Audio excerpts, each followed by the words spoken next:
माता की भारत माता की भारताचे एक सार्वभौम समाजवादी धर्मनिरपेक्ष लोकशाही व त्याच्या सर्व नागरिकांस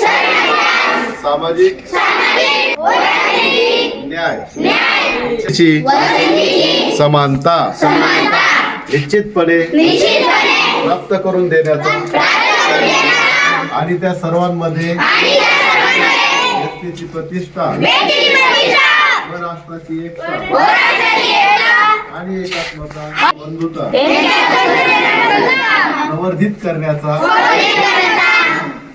संकल्पपूर्वक निर्धार करून आमच्या संविधान सभेत आज दिनांक अंगीकृत आणि अधिनियमित करून स्वतःप्रत अर्पण करीत आहोत.